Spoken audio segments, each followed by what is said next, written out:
दोस्तों अभी हमने लास्ट वीडियो में देखा किस तरह से वेजिटेटिव प्रोपेगेशन में प्लांट्स को प्लांट्स पार्ट के जरिए वेजिटेटिव पार्ट्स के जरिए उगाया जाता है। तो चलिए देखते हैं, कुछ इसके एडवांटेजेस भी हैं और कुछ इसके डिसएडवांटेजेस भी हैं वेजिटेटिव प्रोपेगेशन के। तो चलिए समझते हैं क्या इसकी मतलब एक तरह से हमें एडवांटेजेस मिलते हैं और क्या इसकी कमियां हैं, डिसएडवांटेज हैं। तो चलिए समझते हैं।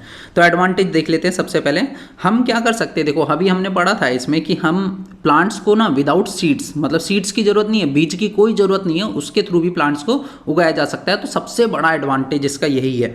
दोस plants can also produce that have lost capacity to produce seeds. उन्होंने वो प्लांट्स भी उगाए जा सकते हैं जो अपने सीड प्रोड्यूस करने की कैपेसिटी को खो चुके हैं, ठीक है, लाइक बनाना, रोजेस, जैस्मिन। तो इनको भी उगाया जा सकता है वेजिटेटिव प्रोपेगेशन के जरिए। तो हमने देखा था जैसे पोटैटो में, ठीक है, इसमें इनमें सीड्स प्रोड्यूस नहीं होते, ठीक है, ये सीड भी विदाउट सीड ये प्लांट्स उगाए जाते हैं, ठीक है। तो इसलिए इनको मतलब ये एक एडवांटेज है कि विदाउट सीड भी हम प्लांट्स को उगा सकते हैं।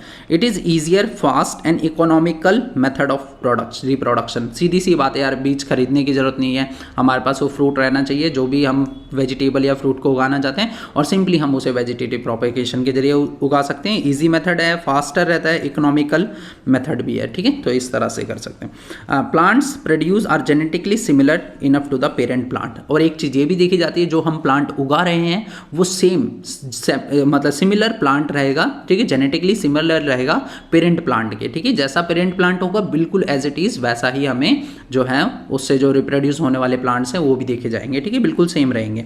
And flower produce are of superior quality. Flowers यहाँ पर देखे जाते हैं, काफ़ी अच्छे वाइब्रेंट्स फ्लावर्स भी प्रोड्यूस होते हैं, काफ़ी सुंदर फ्लावर यहाँ पर देखने को मिलते हैं, ठीक है।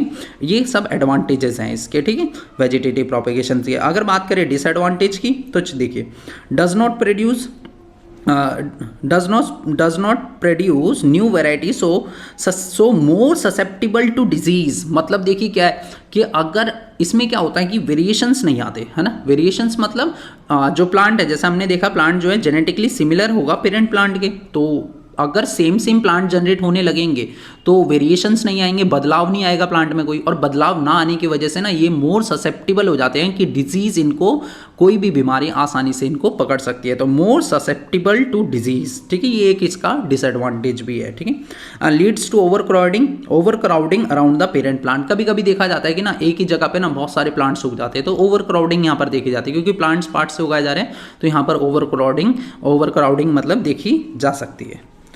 Skilled person are required for grafting and some time expensive, है ना। जैसे कि ग्राफ्टिंग हो गया, लेयरिंग मेथड हो गया, इसके लिए ना स्किल्ड पर्सन की जरूरत होती है, तो वहाँ पर कभी कभी तो ये कॉस्टली भी हो जाता है, ठीक है। तो ये एक डिसएडवांटेज भी है इसका, क्योंकि कभी कभी कॉस्टली इसलिए हो जाता है क्योंकि वहाँ पर हमें स्किल्ड वर्कर चाहिए, ठीक है।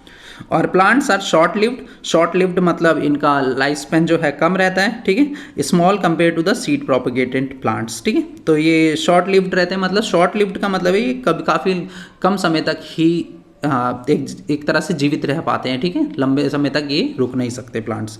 तो ये सब कुछ डिसएडवांटेजेस थे वेजिटेटिव प्रोपेगेशन के, ठीक है, एडवांटेजेस एंड डिसएडवांटेजेस। दोस्तों अगर आपको ये वीडियो अच्छा लगा, चैनल को सब्सक्राइब करें, बेल आइकन का बटन दबाएं और इसे अपने दोस्तों के साथ भी शेयर करें।